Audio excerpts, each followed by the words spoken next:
Hello, everyone. My name is Dr. Fergal Armstrong, and welcome to this episode of Cracking Addiction. And once again, we have with us the good Dr. Laura Petracek. Hello, Laura. How are you? Good, Fergal. How about yourself? I'm well. So I thought we'd explore interpersonal effectiveness as part of dialectical behavioral therapy. And when I was taught DBT techniques, one of the techniques for interpersonal effectiveness that I came across was the Dear Man technique, which is a way of actually, making a request or saying no. Now, first of all, why is this technique important? Why does it even exist within DBT training? This technique is important because it deals with our interactions with others, our relationships with others. And this is a huge area where most people coming into therapy or treatment struggle with. And this specific tool helps a client walk through in their mind, okay, what's the script, or what am I, because that's one of the suggestions, is to write it out or to kind of guide you into terms of what you're going to say, what you're going to assert or say no to. Yeah, and I suppose patients, everyone really has difficulty saying no sometimes, or assert or asking for something sometimes. But I think there are certain patient groups that have more difficulty, and I think people with borderline personality disorder and also substance use disorders may fall into that category. What do you think to that? I think so, especially people with BPD and substance use disorder, because they struggle more with people pleasing and struggle more with saying no. And so this skill would be very helpful to them. Yeah. And if you're not able to say no, that means that you're going to be rejected and you're not going to have love. And actually, to actually have a relationship of respect, that does involve the space of being able to say no, or for that matter, being able to ask effectively, doesn't it? Yes, it does. But a lot of people with substance use disorders or borderline personality disorder are afraid to say no, because then they're afraid that will end the relationship, or they're afraid of rejection. So that adds to the fear of saying no or to setting a boundary. And then, of course, it adds to resentment and just kind of messes with the interaction. It poisons it, so to speak, with the resentment and not being clear about what they want or don't want. Sure. Now, I was taught in this context the mnemonic Dear Man, but I believe that you have a variation on that. Right. I have Dear Woman. So, I mean, do you want me to go through the DEARWOMAN? Well, I think just so. So that's what the mnemonic is. You're right. That's That's what your mnemonic is. I think, I mean, we may not get it covered entirely in one episode, but let's work our way through Dear Woman. So let's start off with D. What does D stand for? So D stands for the details of your request. And it sets up the specific situation that you're speaking about and what you're going to be asking for. So, for example, let's say your request is for a friend who's always late when meeting you for coffee. So that's the details of the situation. Okay. And your request is to please be on time. But that comes later. But right now, that's the details of the situation. Yeah. So you're waiting. I mean, when I think about this, I think about, someone being asked to wash the dishes. And, for me, it's all about stating the facts. When you're having the Dear Man conversation with someone, it's stating the facts. I noticed that the dishes weren't washed. I like that. Yeah. Yeah. And you're taking away the it's a statement of fact. You're not actually, accusing anyone of being lazy. It's just, I Yeah, noticed the dishes weren't washed. I Or like you might that. say, I asked you to wash the dishes and I noticed that the dishes weren't washed. These Right, are very right, much facts in the relationship. exactly. Or I noticed that Yeah. you weren't on time. I like that. Yeah. I asked Yeah, you to be here at 2 o'clock. I noticed that you right. arrived at, I mean, I wouldn't To even say I blame and noticed you here on time. I asked you to be here at 2 o'clock and you were here at 2:15. Yeah. So it's for me, it's the D is describe. It's a describe in a very non-emotional way, purely sticking to the facts that are unarguable. right. Just the facts, Hmm. like Mr. Just the Spock. facts, ma'am. Yeah, or Yeah. what is he on? Okay, Dragnet. Yeah. Dragnet, Is that just the the guy that facts. said just the facts, ma'am? Yeah, Yeah. someone said to me there was a movie and I can never remember it. So yeah, Dragnet. It, Who it, it starred in was a Dragnet? series in the 60s in America. Yes, right. Yeah. Just the facts, ma'am. Yes, Yeah. exactly. Just the And I facts. have him in my book somewhere. But but yeah, it's called Right. Dragnet, and what the Dragnet. story Dragnet. really eludes me at the moment. All right. Anyway. Yeah. So for me, the D is just the facts, ma'am. Describe the situation with just the facts. What's the E? Talk to us about the E.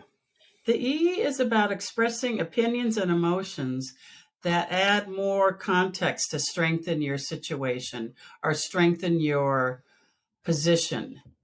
So Yeah. just, I noticed I asked you to do the dishes, you didn't do the dishes. I'm upset that you didn't do them, or this seems to be a recurring issue. Maybe to add a little bit more detail to it. It's not really an excuse to fly off the handle, isn't it? This is not the time to say, and you never do the dishes, and I feel No, rejected, and it's not a time to. One thing that I really like about Marsha Linehan, and I remind clients this constantly: don't attack.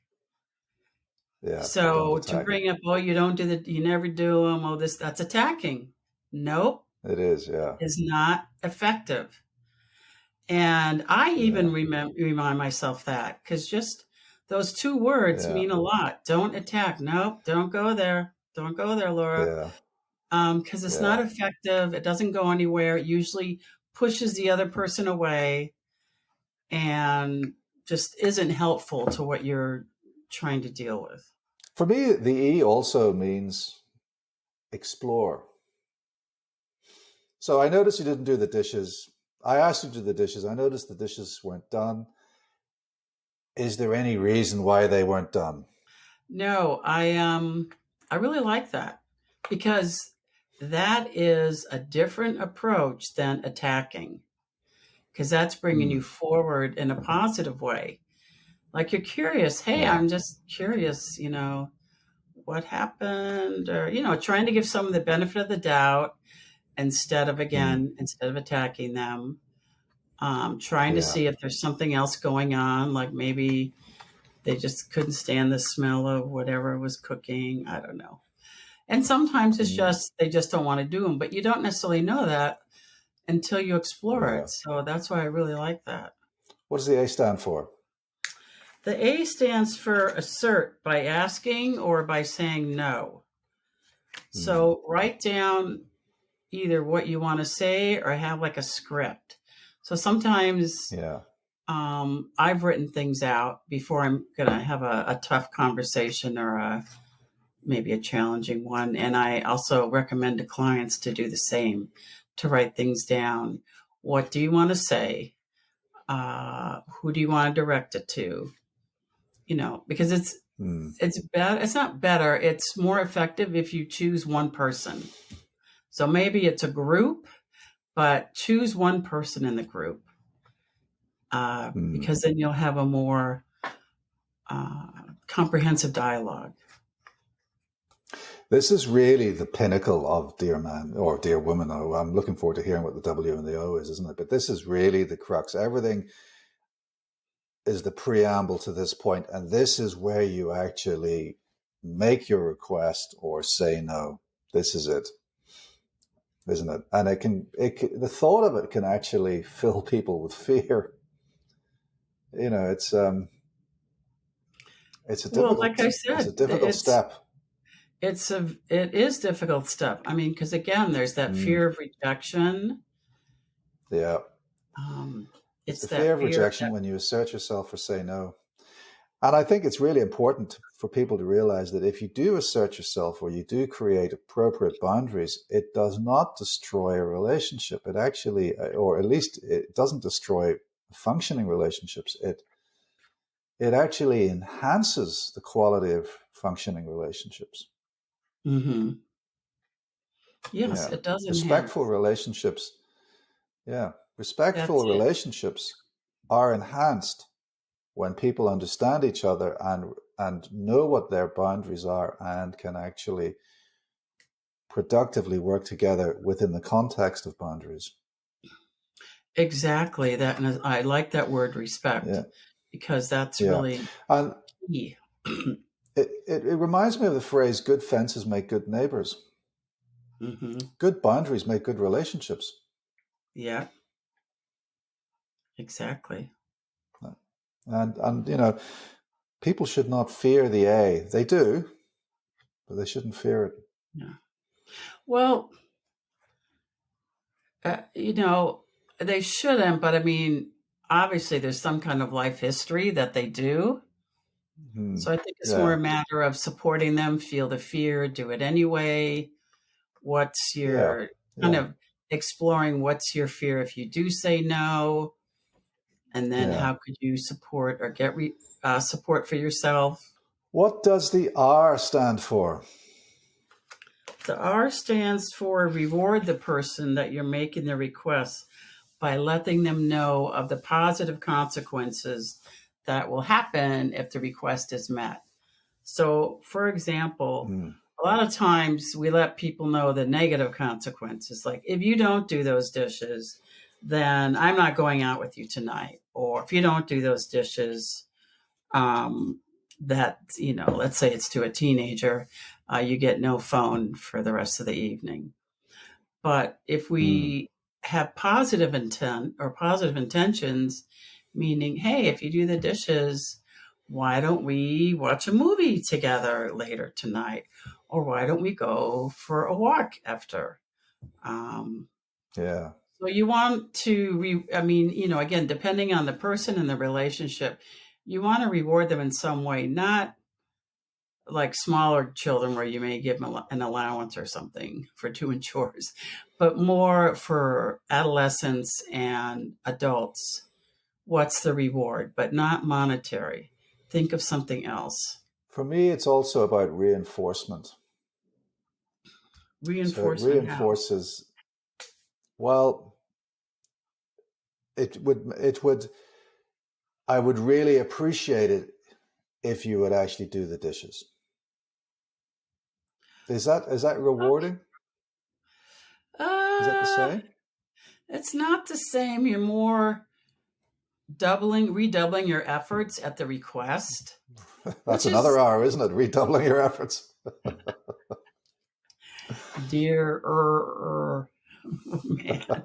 Um, that's not necessarily bad or negative, but it almost sounds like pleading, and you don't want to go there either. Yeah, true.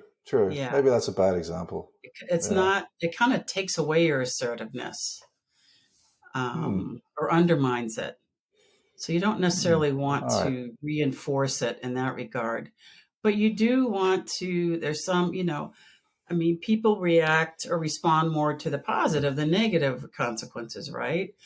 Or are more likely Yeah. to. So you're like, okay, and how about tomorrow night? I'll do the dishes, or Hmm. I'll cook and do the dishes tomorrow night. Just something that's Yeah. positive. Or I feel closer to you now that you have followed through with your commitment of doing the dishes. Or I will feel closer to you because you followed I through with will. your Yes, commitment. that's a good one. Yeah, Yeah. maybe that's what I mean by reinforcement. Yeah, Mhm. but you're absolutely right. You don't want to come over as whingy, whiny, or pleady. or needy for that No. matter, Or because you've what? done the A, you've done the hard yards in the A. Yeah. So don't Yeah, take it back. And that's the yeah, other don't take it thing. back. There's a phrase I use with clients called the afterburn. So a lot of times after we make an assertive statement, we feel this guilt, this fear, this anxiety, and I call it the Mm, afterburn, or here in the mm, Bay Area, the fog. And I ask clients to just feel those feelings because they will burn off. They will yeah. dissipate. You just got to hang in there a little bit after you assert yourself, because sometimes that's where Mm, clients get trapped. So they'll assert themselves, the other person will say, well, I don't feel like it, or I'm tired. And then the person A will say, oh, okay, I'll just do them then. So you really want to try to yeah. have them hang in there with that assertiveness. We've talked about the deer. I have no idea what the W and the O stand for. You're going to have to talk me through this. So the W is to look at the whole picture.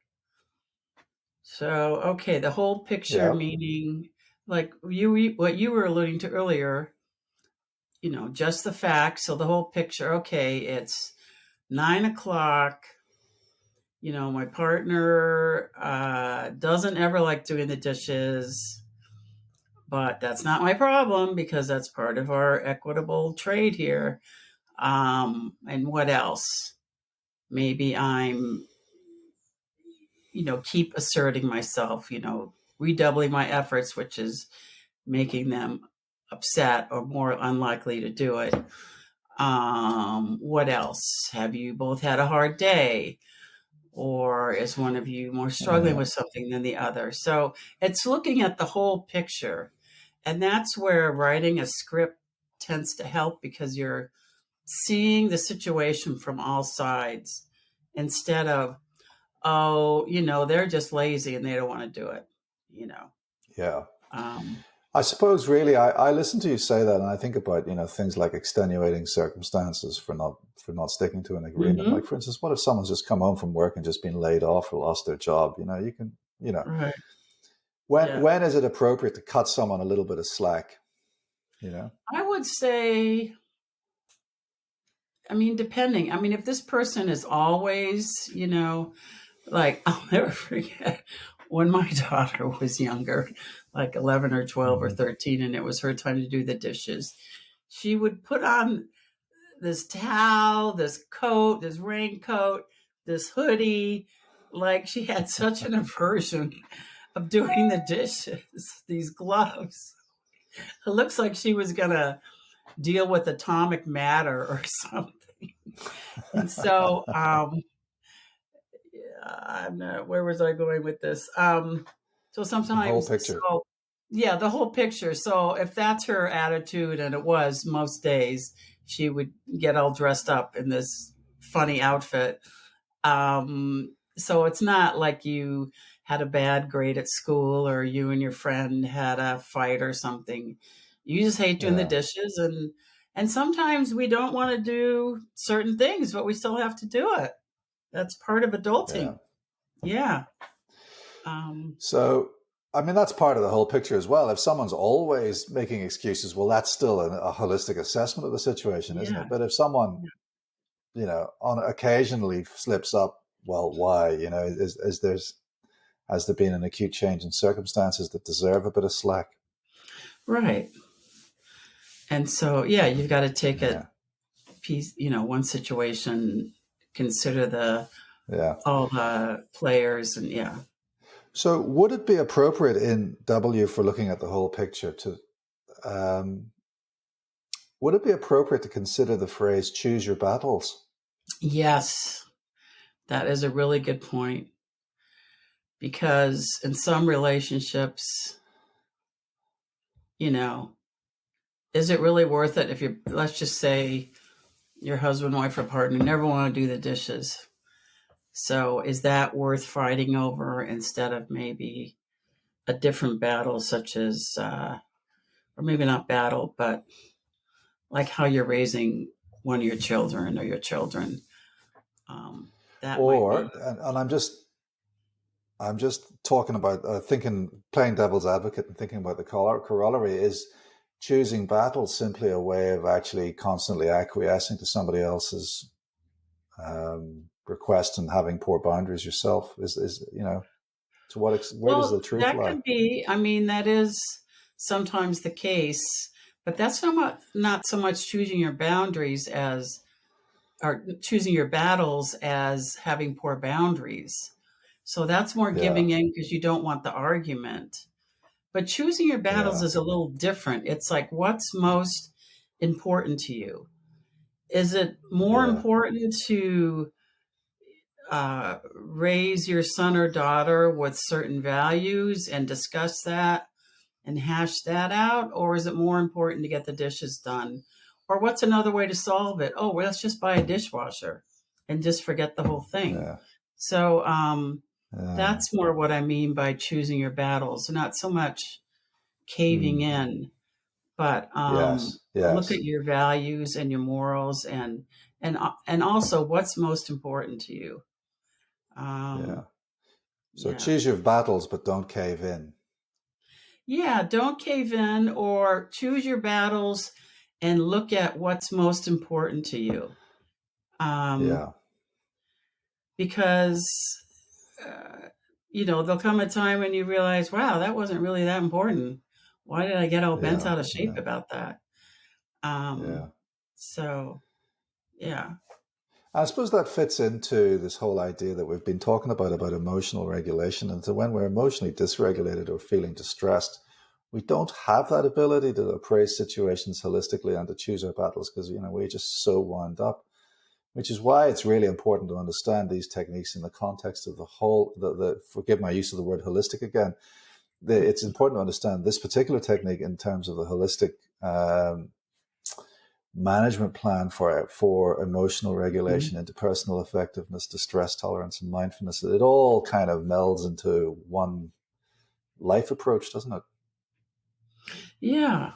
And it's also, so this particular skill, though, you may need to use a crisis intervention skill first. So maybe Yeah, a client, if they're all wound up or emotions are running high, maybe they need to do the tip skill first yeah. before an interpersonal effectiveness skill. Laura, we've run out of time today, so I was wondering if I could ask you to come back and we could talk about the oh man part of Dear Woman. Yes. All right, thanks very much. We'll see you soon. Okay. Thanks, Virgo. That's all for today, folks. My name's Dr. Fergal Armstrong, and this has been Cracking Addiction.